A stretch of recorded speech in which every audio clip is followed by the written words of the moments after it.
Copper State Marching Podcast, sponsored by the Arizona Marching Band Association, AzMBA. I'm Aaron Vogel. And Mark Hodge. And we're thrilled that you're joining us for our podcast.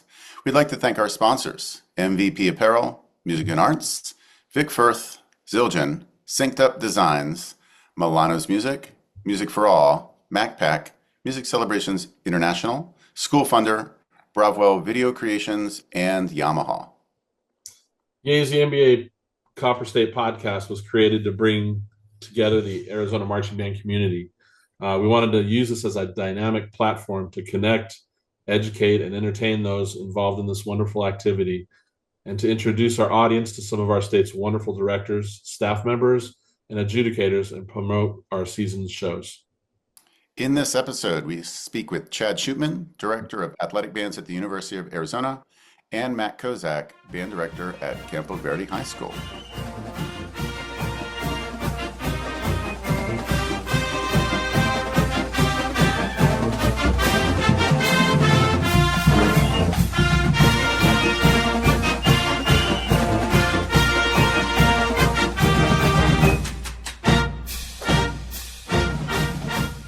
We'd like to introduce Chad Shoopman, the Director of Athletic Bands at the University of Arizona. Yeah, Chad, it's great to see you. Thanks so much for joining us. Can you tell us a little bit about your background, how you got your start in the band and marching band, and introduce yourself to our audience? Absolutely. Thanks, guys, for having me. I guess I started trumpet when I was in sixth grade in Plano, Texas. My dad was selling Learjets. Even though he's a fighter pilot in the Air Force, he had a little kind of mid-career change. And so was able to kind of grow up in the Texas band world a little bit that way, which was a lot of really cool benefits from that. But we moved back to Tucson. I went to Canyon del Oro High School and then did my bachelor's and master's at the University of Arizona, bachelor's in music education, master's in conducting performance. Then I went on and worked for the Walt Disney World Company for almost 20 years as a performer and a conductor and arranger and even choreographer. And enjoyed that experience immensely. And then when the opportunity to come back to a program that has meant so much to me here at Arizona, be back with family, came open, it was too good of an opportunity to pass up. And I excitedly and very proudly had the opportunity to come back and lead this program in 2016. So I've been here. This is my 9th year, which is crazy to think about. But it's been really great to be back home and be part of a program, like I said, that was foundational for me, and bring some of that real world experience back as a professor in the School of Music, and then also getting to experience and share the athletics experience with all the students in the Pride. Great. Can you tell us how you program for the U of A Marching Band, and do you have one show throughout the season or many throughout the season? Well, we always do mini shows. I think a lot of times we talk about our main show because we try to celebrate a single artist. And that's sort of a tradition that was started, when I was a grad student at U of A. I think the funniest thing is, I marched in the trumpet section of the Pride and was trumpet section leader. And then I was drum major, like you, Mark. Yeah. And then I was a grad student. So I'm a complete Arizona homer that way. And when Jay Reese took over and I was his grad student, he started doing single artist kind of celebrations, and that really seemed to take off. And I wanted to keep that tradition in line. But so programming, I can talk about in a second, but I think it's a misnomer that we only do one show. We do a primary show that is something we work on throughout the course of the year because of the nature of our halftime shows. We're given 5 to 7 minutes on an average halftime show that doesn't allow us to do very much. And so we build in this show that over the course of the year becomes a complete show, but it is celebrating a single artist. But we still do a different show for honoring our veterans. We do a Hispanic heritage show that has different music, different drill. We have a homecoming is always a little bit different. And then we have our senior day. And then, of course, Battle of the Bands with Arizona State. We call it that, but it's really very friendly. And we do a joint performance with them. at the end of the year. So when you look at it, we probably do 4 or 5 different things every year, but we focus primarily on a main show. It allows the students to really dig into some music. It allows me to write a little bit more intricately, build a little bit more difficult drill, some things like that we can really sink our teeth into and have some continuity through the year. I also think it's really great that the universities in the state all offer different experiences. So if you're more in line with what you did in high school and in drum corps where there's a single show and you're really working on some difficult material, U of A is kind of the cool next step. If you're into the idea of doing newer shows and alternating and all of that sort of thing, obviously Arizona State's great, and NAU I think is kind of a hybrid of both. And so you have all these really awesome opportunities depending on what your interests are to be a part of an athletic bands program, in particular a Division I university. And then from a programming standpoint, I ask the students what they like, things like that. But in picking artists, I want to pick things that I think are transformative musically, that are high quality. And they have to be something I'm excited about doing, since I'm going to be investing so much time beyond the actual season. And that also gives me the perspective of being able to kind of highlight the cool musical components of what we do to the students, and really keeps my passion bucket full, working on material that I'm really passionate about as well. So it's been fun to do that and expose students to music they maybe didn't think they would like to do. So the programming part of it is actually really critical. But it's also a lot of fun for me to get to revisit some material that I wouldn't get to do otherwise. Oh, that's great. So 2 follow-up questions to that. Who is that artist for this year? And then along that line, what is your timeline for that? So, when do you select a show? And then it sounds like you are personally writing the win book and writing the drill. So, talk us through the timeline so that directors could get an idea of the planning process that's involved. Sure. Yeah, I'm already thinking about next year's show now. We like to announce that at our end of the year banquet, which is based on the end of the football season, which has always been sadly a little early. Last year we had it a little bit later, but the announcement comes out at the banquet, and the students kind of look forward to finding out what that's going to be. This year, the artist was Michael Jackson. I figured after 9 years doing such a global sort of artist that transcends kind of genres. Everybody knows that music. Everybody does that. You have to be really careful when you do that, because everybody's been there, done that.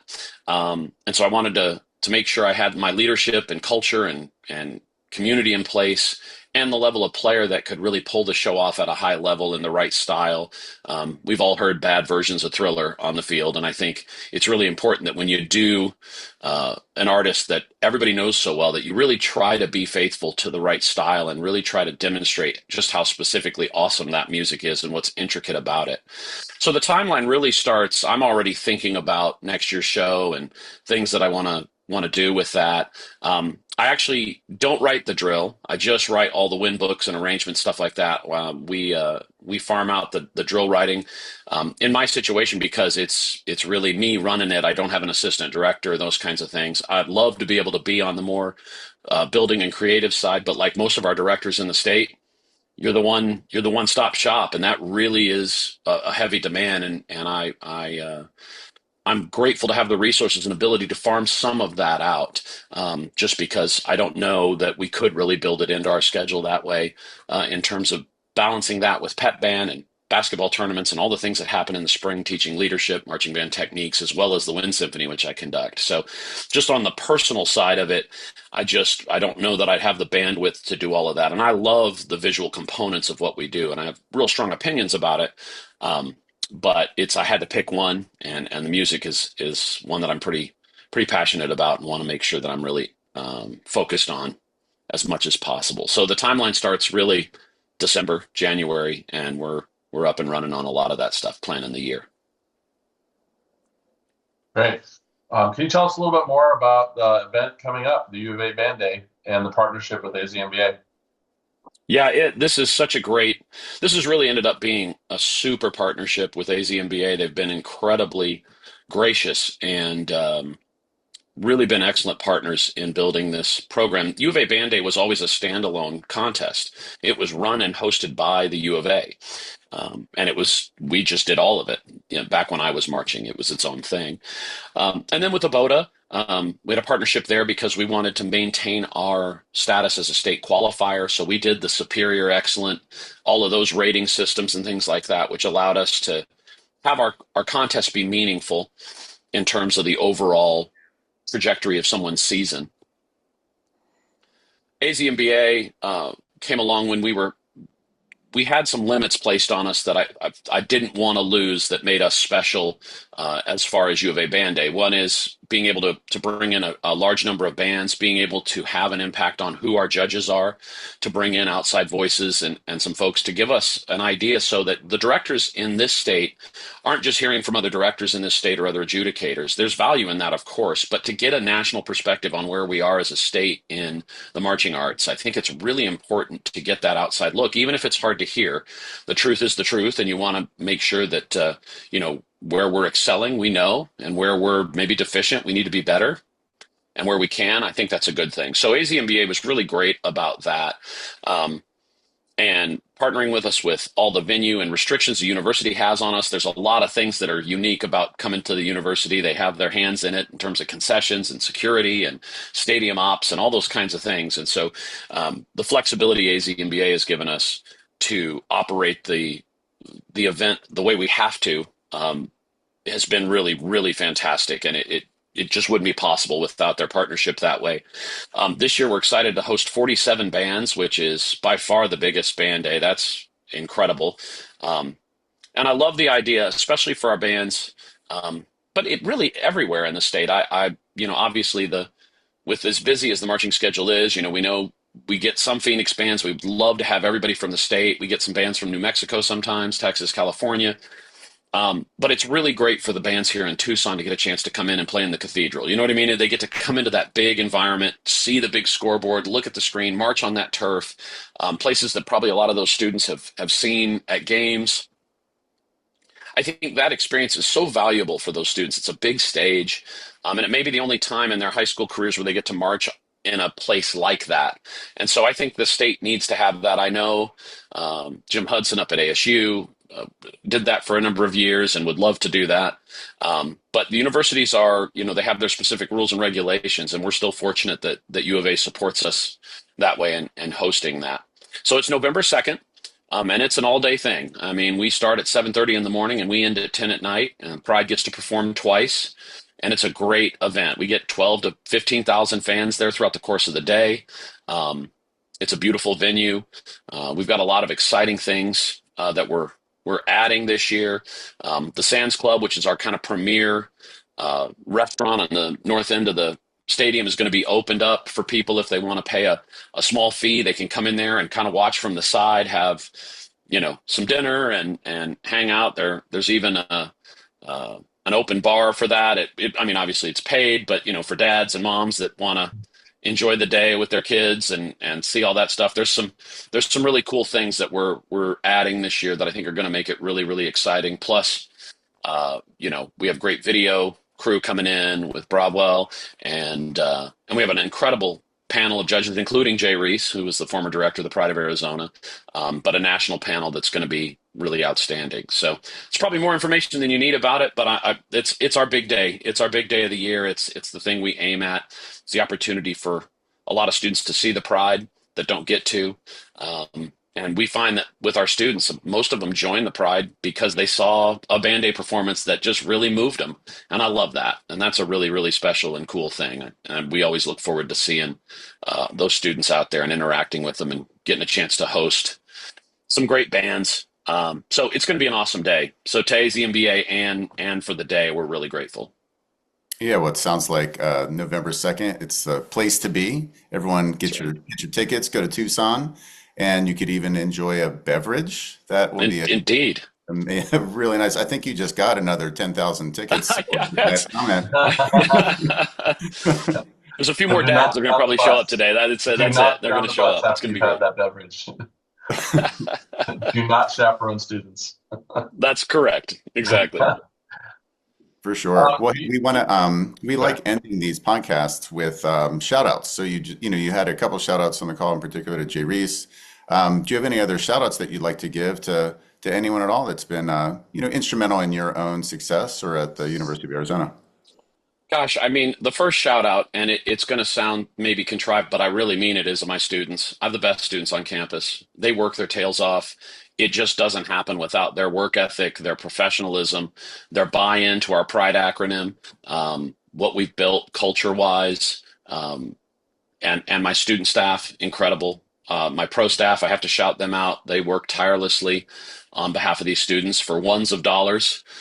Wish I could pay them all a lot more, but they work their tails off. So, I mean, it's any leader surrounds themselves with amazing people and hopefully people that are better and smarter than them. And that's what I've done here. And that is the best part of what my day is getting to interact with the students, the pro staff, student staff, and all of those folks.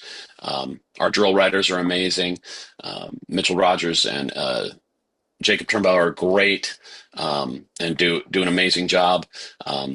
Jay Reese is awesome. We're excited about this year winning the Sudler.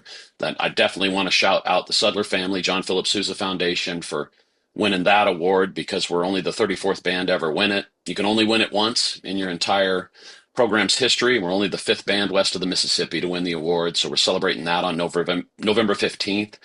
And so Jim Keen's widow is coming back. Hank Feldman's widow is coming back. Joe Herman's coming back. Eric Becker maybe even coming back. Wow. Steve Steele's coming back. And of course, Jay's going to be there. So I want to shout out all those families, all those folks for making that day really, really special for our program. And as an alum, and to now be the director, but also somebody that marched, all the alumni that built this is a program-wide award across generations. So it's really special. So I think that's maybe the most important shout out. And I would be remiss to not shout out Courtney Dodge, my amazing band admin, without whom Western civilization would collapse. And then last but not least, somebody we celebrated just this past weekend, Shirley Bertolini, who was the first featured twirler at Arizona in 1954. So she celebrated 70 years, both in the Pride and coaching the twirling line since 1954. Unbelievable human being. So excited that she was with us and able to celebrate yesterday. Twirled on the field to bear down. Unbelievable. Unbelievable. Wow. So those are my short shout outs, or long shout outs as it was. Yeah, I have great memories of Shirley. She's a great person. Everybody does. Yeah. Everybody that's marched since 1954 has great memories of Shirley Bertolini. How amazing a legacy is that? Love it. It's beyond, I can't even think of it. Like just anytime you were ever at or near the U of A band, there was Shirley. Walked always beside him. Yeah. Yeah. Great stuff.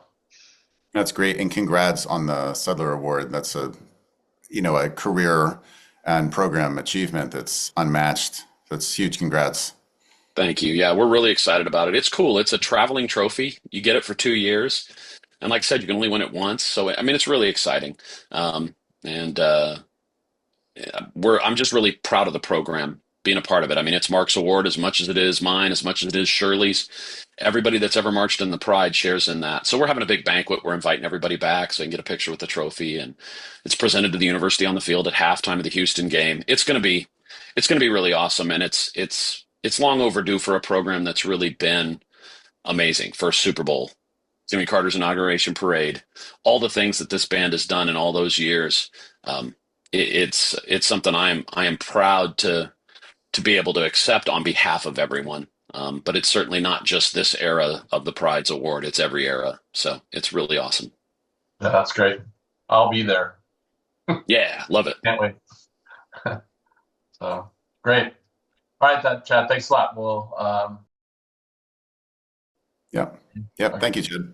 Thanks. Yeah, absolutely. It's my pleasure, guys. I thank you for doing this. This podcast is just a way to reach our directors and folks that are passionate about what we do in the marching arts. And I think I hope it catches on. And, here at the U of A and for the directors out there, reach out anytime. We want to be a resource for directors all across the state. If we can come out and support you in any way, work with your students, come out. I know my colleague, Chad Nicholson, be happy to do the same. So anytime we can be a help to anybody, I would love to have that connection as much as possible. We're really passionate about making sure our students stay connected to the arts, and the marching arts is a great vehicle for that. Okay. Thanks, Chad. Thanks, Chad. We'd like to welcome Matt Kozacek, band director at Campo Verde High School and the president of AzMBA. Welcome, Matt. Good afternoon. Hey, great to see you. Thanks so much for joining us. Can you introduce Of yourself course. and tell everybody a little bit about yourself? Yeah, so my name is Matt Kozacek. I'm the band director at Campo Verde High School. I was previously at Basha High School, and then before that, I taught junior high at Cactus Middle School in Casa Grande. Yeah, I'm loving the Campo Verde stuff that's going on, and AzMBA president now for I guess you would call it 9 years because I did 8 years and then took a year off to recover, and then back now for the 10th year. So. There's a sabbatical that counts. Oh man, like it was just I had to take a year. It's a lot of time, so I had to take a year to just recover. Yeah, you Yeah. thought you were out and they pulled you back in. Classic. Right. Yeah. Well, take us back to that. We're real interested in, the formation of AZMBA. This is the 10-year anniversary. So, tell us, who was in the room where it happened? What were your goals 10 years ago? And did you have any idea that it would bloom into the organization that it is today? Well, to answer that question, no. I mean, I didn't know for sure. The room where it happened, yeah. So let's talk a little bit before that. I mean, just kind of the whole formation of it was based on. I just have a passion for the marching arts. I love marching band. I've always loved marching band. And when I was at Basha High School, we went out to California for some WBA competitions and the Western Band Association, and it was just fantastic. Like I loved the format. I loved the sheets. I loved how they did everything. The critique, the percentages that they used. My students just at that time in our state, the percussion and guard scores were very low, like as far as the percentages were going. And so I remember coming back from California, and they just felt so validated. They felt so good about their contribution to the band. And so it just kind of born out of that. I tried for many years I ran for a board of president. I ran for a position within other organization and wrote some rule changes and stuff, and it just never came to fruition for one reason or the other. And I felt like there was just I felt like it was kind of like I had an idea of like, let's just try this. Let's just see how it goes. See if we can do something here in Arizona to push the activity. It was never born out of any sort of animosity or anger or anything like that. It was just like I really felt passionate about trying to try something new, and see how it went. And so yeah, we just got together. I remember we were sitting. There's a big group of us. We're sitting in Jim Hudson's dining room, all just kind of chatting about the ideas and about the thoughts and like, what can we do? What should we do? And then after that, it was just a matter of getting a few sponsors to help because obviously it's going to take some money to try to have uh, the things that you need to run a competition and to run an organization. We had a very minimal budget that first year. I think it was like $9,000 or something like that from a couple of our sponsors, Milano Music and Marching Apparel, which is no longer around, but back then they jumped on board and helped us out. So we borrowed recorders from WJZ. Said, hey, can we borrow your handheld recorders? We had an Excel spreadsheet for all of the scoring and put all the scores into an Excel spreadsheet. Uploaded all the audio files to a Dropbox for people to listen to their tapes. Pre-competition suite, And yeah, because we didn't have competition suite then, and so it was just it was really cool. We were like, well, let's see what happens. If it goes somewhere, it goes somewhere. If it doesn't, we try. You try to do things that you're passionate about. And the response was overwhelming. There was we pretty much doubled in size the second year, and then doubled in size again the year after that, and everybody was really excited about just this progression forward. And we were able to get a little bit more financial security, and we were able to buy like competition suite and get our own tablets to use for judging, and just all those little things that really make the thing go. But that's kind of how it started, was just this idea of let's push everything forward and see how it goes. What do you like best about AZMBA? About what we've all created? What do you like the best about what it's turned into? I think what I like the best about it is just like it's so focused on the student experience, right? Like we do every decision that as a board I can say that we make is about how is this going to positively affect the students of Arizona? Um, for example, when we first started doing flip shows, we just thought, like the 1As and 2As, they never get that chance. They never get a chance to play in the lights. They never have a full stadium. Like, let's make it happen for them. Let's do a couple shows where they get that experience. And so that decision was made for them. The I&E thing is like, well, let's give them an opportunity to be creative. The rules are really that there's not many rules. So like our horn quartet or horn ensemble this last week, they played a piece that was arranged by one of my students. And it's just great. It's like, you can't do that at solo ensemble, but it's an opportunity for them to just like perform together and get some feedback and feel good about their musicianship. When we do full retreat, that's all about like the student experience. We want them on the field, talking to each other, congratulating each other, celebrating with their families. There's people down there taking pictures, there's kids crying. It's just like this really fantastic experience for the students. We buy tons of tall trophies and medals and senior pins and all these things for kids because we just want them to have like the best experience possible. So I think that's my favorite thing is just like the student experience and that it's so student focused. It's not really like what's the easiest, it's what's best for them. That's great. There might be some directors listening to the podcast that, are on the fence of whether, they might participate in the circuit. In addition to, that kid experience, what are some other top reasons why they should bring their band out to an AzMBA show? Well, I mean, I know that there's some that they're out there that they don't know for sure. They don't know what's going to be best. And I know there's also like, you have to pick and choose what's best for your program. I've had several conversations with band directors where they're just like, we're kind of more of a traditional type band, and we just, we don't fit with the AzMBA, like the fast moving production value, microphones, all that kind of stuff, type of thing with AzMBA. So like they don't. But I think for anybody who's wanting to do it, I would say that the biggest thing is that you're going to get really quality feedback from adjudication from a national perspective. Like we spend $40,000 bringing in judges from all over the country. So it's not just like our local view. It's like this broad perspective of what's going on in Indiana, what's going on in Texas, California, Colorado, all of these different places. And so we bring in all these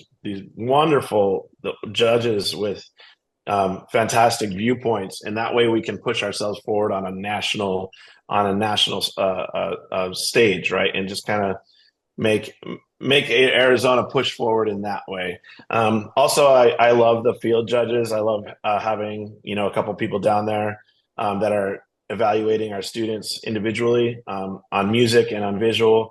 You get those tapes and you share them with the students, and the students are like, "Oh, they caught me," So like, it's a good thing for them to be able to, to know that there's that accountability, that's individual accountability, and also I think as like a small band, sometimes like you don't get credit for having two clarinet players and they're both playing their parts amazingly, right? And sometimes if you have a big band, those students can hide just a little bit.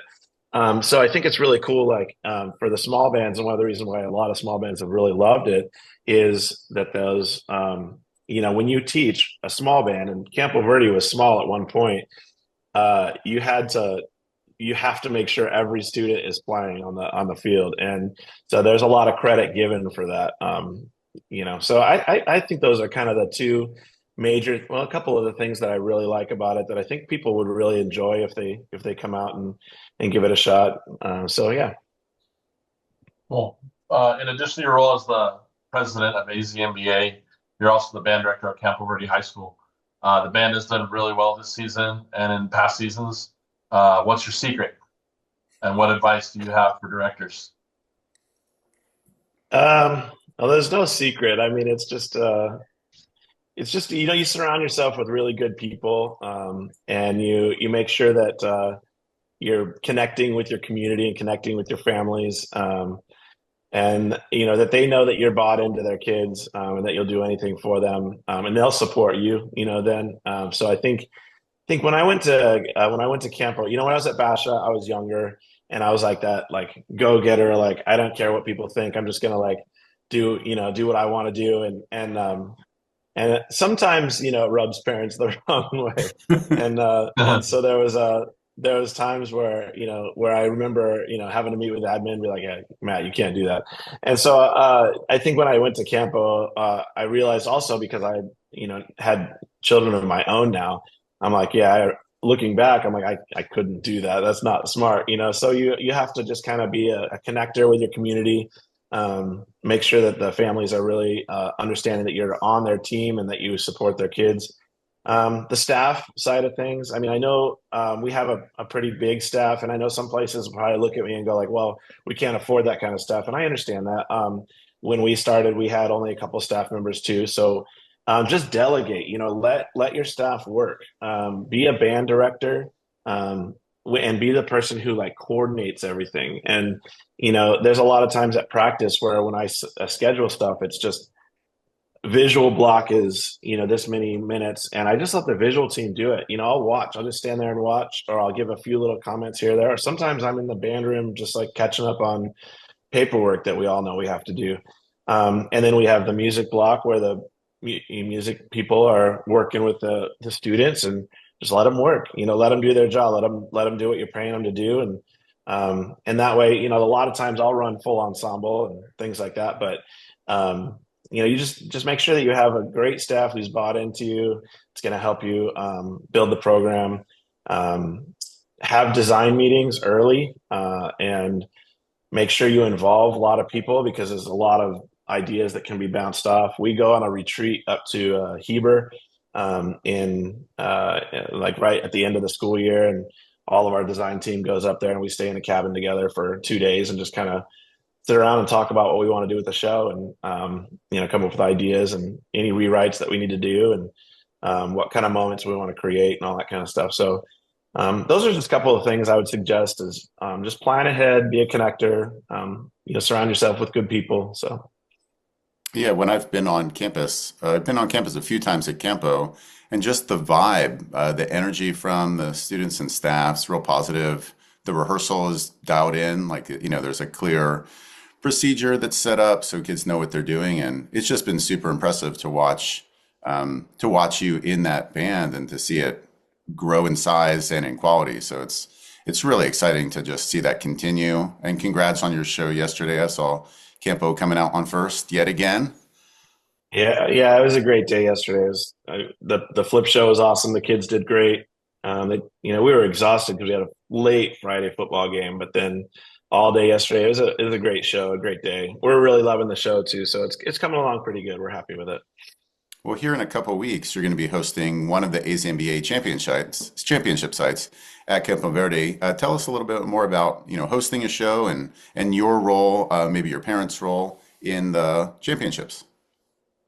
Yeah, so and now it's just kind of this well-oiled machine. I got to give a shout out to my band boosters. They handle it specifically. I mean, Liz Griggs, she's a choir director. Her daughter's in my program, and she's had other kids in her program, but she is in our district, and she locks everything down. She knows what's going on. But I would say, just like with the championship experience, we really want to make sure everybody just has a great time. And all the way down to the bus drivers. Those bus drivers, we set up like a lounge for them in the choir room with the TV on, and food and drinks and stuff for them to just kind of hang out and get to talk to each other. The director's hospitality on the field. We have this big tents, and even have looked at getting, with this last couple of years, we've gotten like space heaters and stuff like that, because by that time of year at night, it gets a little bit chilly. And so people are over there sitting, having nice tablecloths, all these really great food everywhere. And it just, we really want everybody to just have like the best experience. And from the staff to the students, like I said, with the full retreat and the down to the bus drivers and everything, it's just, we try to do everything as top notch as possible. So, Oh, that's great. So at the end of our podcast, one of our favorite things to do is shout outs for you to opportunity to shout out to people who you're going to encourage to listen to the podcast to make sure they hear their name and all that stuff. So you have any shout outs you want to give?